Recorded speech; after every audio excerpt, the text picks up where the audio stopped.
कहानी हमसे कहते तुमसे कहते सुनो माँ लक्ष्मी देवी रानी सोलापुर की एक कहानी।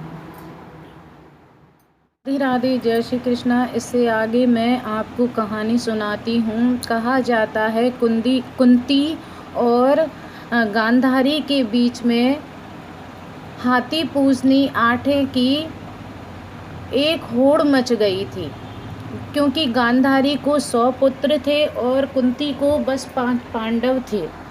100 पुत्र एक एक तस्सल मिट्टी लेकर के आएंगे तो हाथी बहुत बड़ा विशाल बन जाएगा, और कुंती के तो बेचारे 5 पांडव थे, तो वो एक एक तस्सल माटी लेकर के आते तो बस छोटा सा हाथी बनता। तभी कुंती बहुत दुखी थी और उसने अपने 5 पुत्रों से कहा, तो अर्जुन ने कहा, माँ मैं आपके लिए ऐरापत हाथी लेकर के आऊँगा इंद्रलोक से। कुंती बोली, बेटा ऐसे कैसे हो सकता है कि माँ आपको मुझ पर भरोसा है ना? तो कुंती ने कहा, हाँ बेटा, मुझे तुम पर बहुत भरोसा है और गर्व भी है कि मेरे 5 पुत्र 100 पुत्रों के बराबर हैं। तो अर्जुन ने अपने बाणों की सहायता से इंद्रलोक तक सीढ़ियाँ बनाई और ऐरापत हाथी लेने को चले गए। इंद्रलोक से अर्जुन ने ऐरापत हाथी लिया और पृथ्वी लोक के लिए वापस आ गए और अपनी माँ के आगे खड़ा कर दिया। कहा, माँ लो ऐरापत हाथी आ गया है, आप पूजा कर लीजिए। उधर 100 पुत्रों ने भी मिट्टी इकट्ठी करके बहुत बड़ा विशाल हाथी बनाया और दोनों बहनों ने पूजा की। कुंती को थोड़ी जलन हो गई थी, क्योंकि गांधारी को थोड़ी जलन हो गई थी क्योंकि कुंती के पास ऐरापत हाथी आ गया था। हालांकि उन्होंने पूजा तो की, लेकिन जलन तो दोनों बहनों में, देरानी जेठानियों में सभी जगह चलती है, कोई किसी को बढ़ता हुआ नहीं देख सकता। तो यही प्रकार गांधारी और कुंती के बीच में हुआ। तो उन दोनों ने हाथी पूजा और हाथी पूज करके अपना हाथी पूजन व्रत संपन्न किया। इसी बीच में दोस्तों अयोध्या नगरी में पंडितानी और राजा की रानी रहती थी। पंडितानी और रानी के बीच में बड़ी अच्छी प्रीत थी। दोनों सरयू किनारे नहाने गईं और नहाते समय कुछ स्त्रियों को वहाँ पूजा करते हुए देखा। कहा कि तुम किस भगवान की पूजा कर रही हो? औरतों ने कहा, सखियों ने कहा, हम ये हाथी पूजनी अष्टमी मना रहे हैं। यह अष्टमी कुंवार की कृष्ण पक्ष अष्टमी को मनाई जाती है, जिस दिन हमारे पितृ श्राद्ध शुरू हो जाते हैं। उस दिन अष्टमी वाले दिन ये हाथी पूजनी व्रत अष्टमी मनाई जाती है। यह स्त्रियां व्रत अपने पति की लंबी आयु के लिए रखती हैं। ये सौभाग्य का प्रतीक व्रत है। तभी रानी और पंडितानी ने यह व्रत भी लेने का संकल्प कर लिया। उस समय रानी ने भी गड़ा लिया और पंडितानी ने भी गड़ा लिया, लेकिन पंडितानी अपने व्रत को नियम पूर्वक करती रही और रानी अपने राजमद के चक्कर में उस व्रत को भूल गई और घमंड में आकर के उस गड़ा को अग्नि में डाल दिया, जिससे गड़ा था वो जल गया और महालक्ष्मी का प्रकोप शुरू हो गया रानी पर और बहुत क्रोधित हो गई लक्ष्मी माता। तभी से लक्ष्मी माता ने उनसे अपना बदला पूरा करने के लिए सोच लिया। और जब हाथी पूजनी आठें आई तो व्रत कर रही थी पंडितानी, तो कहा पंडितानी जब तैयार हो रही थी, उनके दरवाजे पे एक बहुत बदसूरत औरत आई और किवाड़ खटखटाने लगी। पंडितानी बोली, कौन हो आप? कि गेट खोला तो वो बोली कि बेटा मैं तेरी धर्म की मौसी हूँ, किवाड़ खोल दे। तो पंडितानी ने किवाड़ खोल दिए। पंडितानी की झोपड़ियाँ भी थी, टूटी फूटी थी, उसमें पानी भी निकल रहा था, तो मतलब बहुत गरीब थी। तो उन्होंने कहा पंडितानी से कि जाओ बेटा तुम सरजू किनारे नहाने चले जाओ, जहाँ तुम्हें बहुत अच्छे अच्छे वस्त्र मिलेंगे और बहुत सारे गहने भी मिलेंगे। आभूषणों को संकोच मत करना, जो भी तुम्हें मिले पहन लेना, धारण कर लेना, सब तुम्हारा ही है, भगवान ने तुम्हारे लिए ही भेजा है। पंडितानी बोली, जी वो मैं कर लूँगी। और पंडितानी थी सरजू किनारे नहाने चली गई और इधर माता लक्ष्मी ने पंडितानी की टूटी फूटी झोपड़िया को महलों में बदल दिया। जब पंडितानी नहाकर स्नान करके आई तो पंडितानी को क्या देखते हैं कि उनकी टूटी फूटी झुपड़ियाँ महलों में बदल गई और वो खुद आभूषणों से लदी थी, बड़े अच्छे कपड़े वस्त्र पहने थी और एकदम रानी जैसी लग रही थी, राजकुमारी सी लग रही। ऐसे लग रहा था जैसे इंद्रलोक से अप्सरा आ गई हो धरती पर। तो घर पे पहुंची तो एकदम से संकोच में पड़ गई कि यहाँ तो मेरी टूटी फूटी झुपड़ियाँ थी, ये कहाँ चली गई। तो वहाँ से उनकी खिड़की से मौसी ने कहा, बेटी ये तुम्हारा घर है, आ जाओ अंदर।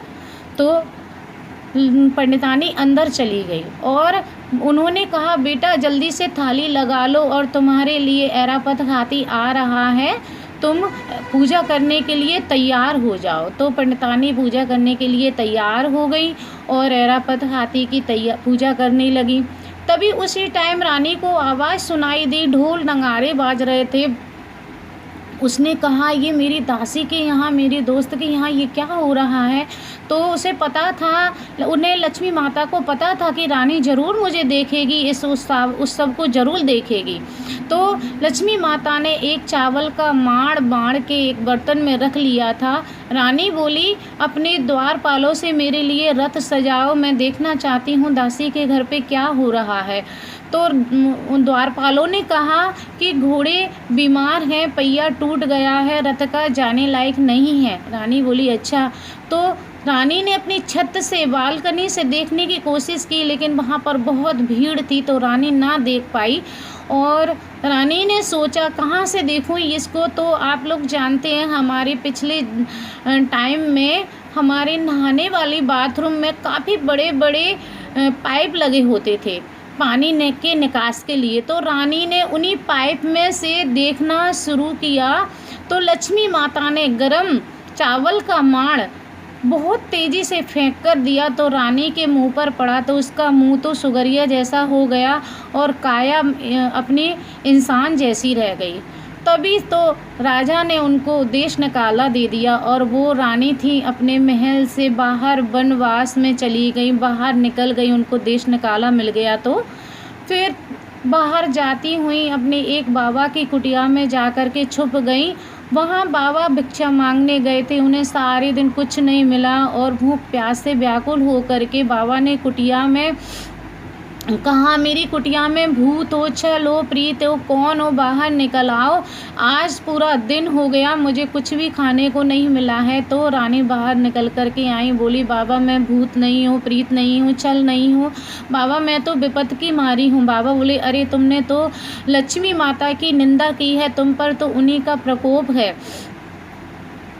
तभी बाबा की यह बात सुनकर के रानी बोली, बाबा मुझे क्या करना चाहिए। बाबा बोले, बेटा तुम सरयू किनारे जाओ और घाट के नीचे बैठ जाना, वहाँ पे अयोध्या की जितनी भी सखियाँ आएंगी, नहाएंगी, धोएंगी और तुम्हारे ऊपर वस्त्र धोएंगी, तो तुम इनखियाना नहीं, मतलब घिनियाना नहीं, तुम्हारी जैसी काया है वैसी हो जाएगी बेटा।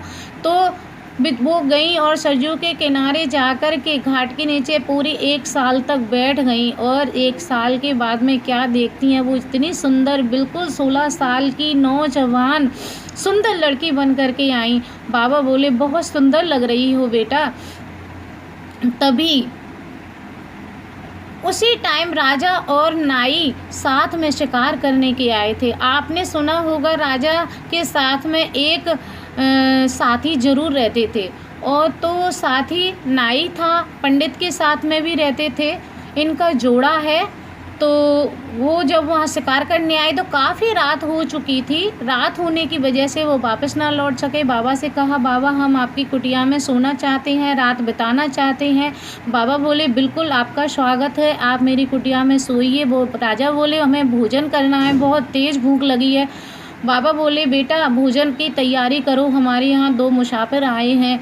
और रानी ने भोजन बनाया और भोजन बना करके रानी जितनी बार खाना परोसने के लिए आती उतनी बार साड़ी बदल कर आती। तो वहाँ पर जो नाई था, नाई ने एक कड़ी का छींटा दे मारा था रानी के पैर पर पहली बार में ही। तो राजा ने कहा, बाबा आपकी झोंपड़ी तो एक है लेकिन बेटी अनेक है, आपकी कुटिया एक है, बेटी अनेक है। नाई बोला, महाराज बेटी एक ही है, रूप अनेक है। तभी बाबा से बोले राजा जी के बाबा हमारी शादी कर दो, हमारे महल की शोभा नहीं है, हमारी रानी नहीं है, आप इस बेटी का हमारे साथ विवाह कर दो। तो बाबा ने कहा ठीक है। बाबा ने विदा करी तो राजा बोले ये तो हमारी ही रानी है। रानी बोले हाँ बाबा, ये मेरे पति देव हैं और मुझे लक्ष्मी जी की प्रकोप की वजह से देश निकाला दे दिया गया था। बाबा बोले कोई बात नहीं है बेटा, तुम दोनों पति पत्नी बनो, मुझे यही बात की खुशी होगी। तो राजा और दोनों अपने पति पत्नी हुए, रानी हुई, वो राजा हुए। और जब विदा कर रहे थे बाबा, तो रानी ने पूछा बाबा आपको अगर कुछ हो जाएगा तो मैं कैसे जानूंगी कि आपको कुछ हो गया। तो बाबा बोले लो ये दूध ले जाओ और जहाँ पर दूध फट जाए वहीं समझ लेना कि बाबा को कुछ हो गया है। तो रानी की विदा हो गई। रानी जब चलने लगी तभी दूध था तो रास्ते में फट गया। दूध तो अपने धूप की वजह से फटेगा ही, कच्चा दूध था। तो रानी ने कहा मेरी पालकी वापस करो, मेरे बाबा को कुछ हो गया है। रानी जब वापस लौट के आई तो बाबा वहाँ बैठे हुए थे। बाबा ने कहा क्या हो गया बेटा?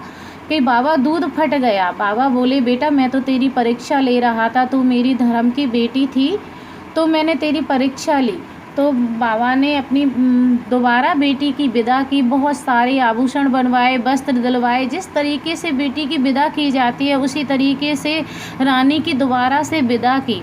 जब रानी चलने लगी तो बाबा की मणि भी चलने लगी साथ में। तो बाबा बोले बेटा जा रही हो और मेरी मणि भी ले जा रही हो। तो रानी बोली बाबा क्या करूं? तो बाबा ने कहा बेटा हल्दी के थापे लगाओ और दूध के कुल्ला करो, तभी ये मणि मेरी इसी जगह पर रुकेगी, नहीं तो ये तुम्हारे साथ में चली जाएगी बेटा।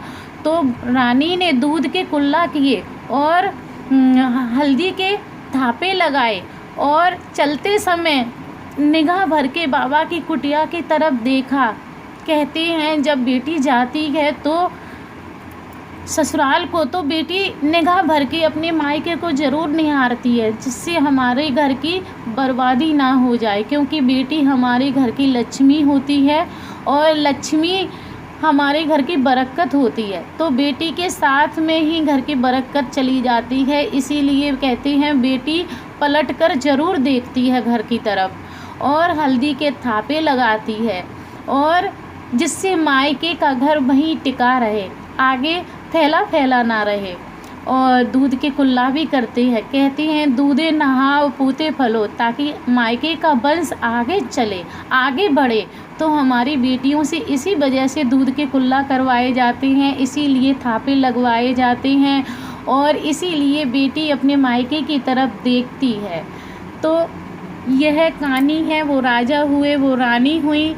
ये हमारी हाथी पूजनी अष्टमी की कहानी है। आशा करती हूँ आपको ये कहानी अच्छी लगी होगी। इससे आगे दोस्तों मैंने हाथी महाराज की आरती की है और आरती करने के बाद में मैंने इसमें से 2 बिछिया अपने श्रृंगार में रखे हैं। ये सोन होता है दोस्तों इनका रखने का, और आपको वही पता है पूरा सामान। फिर उसके बाद में मैंने गाय को खिला दिया, क्योंकि ये जेवर क्या है बहुत अच्छे से नहीं सेके जाते हैं। अगर बहुत अच्छे से हम खैरे गोल्डन कलर पर सेक लेंगे तो ये टूट जाएंगे, कड़क हो जाएंगे और जल्दी टूट जाएंगे, और जेवरों पर टूटना अशुभ माना जाता है। तो ये मैंने आधे आधे कच्चे निकाले हैं, तो किसी कन्या को दे नहीं सकते, उनके पेट में दर्द हो जाएगा। तो इन्हें हम गाय को खिला देंगे और गाय खा लेगी। और ये जो सामान है सोरी सोरा है और ये पूरा सुहाग का सामान है, ये मैं मंदिर पे भिजवा दूँगी। और हाथी को हमारे यहाँ 1 साल तक रखते हैं। ये सोन होता है, मेरा तो पिछली साल का भी अभी रखा है, मैंने वो भी ठंडा नहीं किया। दोस्तों इससे आगे मैं अपनी गिटकोरा जो सोरी सोरा है भगवान पे चढ़ा रही हूँ, और इसके बाद में ज़मीन में रख के चौक पूर के उन्हें एक ही बार में मुझे अपनी साड़ी के पल्लू से उठाना है। इनमें से एक भी नीचे नहीं गिरना चाहिए। और गड़ा है, जो गड़े में मुझे 16 गांठें लगाई हैं मैंने, वो सारी मेरी 16 श्रृंगार के लिए लगाई हैं। जैसे बिंदी है और मंगलसूत्र है, चूड़ी हैं, बिछिया है, इन्हीं का नाम ले लेकर और हमें 16 गांठें लगानी हैं और उसे धूप दीप से पवित्र करना है।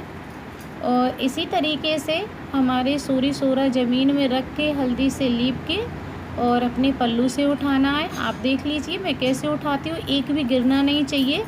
और इन्हीं में से एक छोटा सा टूक ले कर के और एक दूब का टुकड़ा ले कर के हमें पानी के सहारे से पीना है, क्योंकि हम पानी नहीं पीते हैं तो पूजा से ही पीते हैं। मैंने ये चीज़ आपको नहीं दिखा पा रही हूँ क्योंकि मेरा मोबाइल मेमोरी फुल हो चुकी थी, तो अपने आप ऑफ हो गया था। फिर ये थोड़ा सा वीडियो नहीं बन पाया, तो मैं आपको बता रही हूँ। इनमें से थोड़ा थोड़ा ले कर के हमें एक थोड़ा सा टुकड़ा हमें फूल का लेना है, थोड़ा सा हमें गिनगोरा का लेना है, थोड़ा सा दूब लेनी है। तो इस तरीके से हमें अपने पानी के सहारे से एक बार में लीलना है। हमें इसे अपने दांतों से चबाना नहीं है, जैसा का जैसा हमें अपने गले में सीधा पेट में निगलना है इसे। यही तरीका है हम लोगों का पूजा करने का। तो आशा करती हूँ दोस्तों आप सबको मेरी वीडियो पसंद आई होगी और आगे आपके लिए मैं इस तरीके की पूजा वीडियो कथा लाती रहूँगी। मैं जो भी अपने घर में करूँगी आपके साथ में शेयर करूँगी। राधे राधे, जय श्री कृष्णा।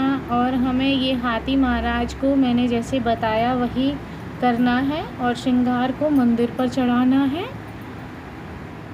जय श्री कृष्णा, राधे राधे।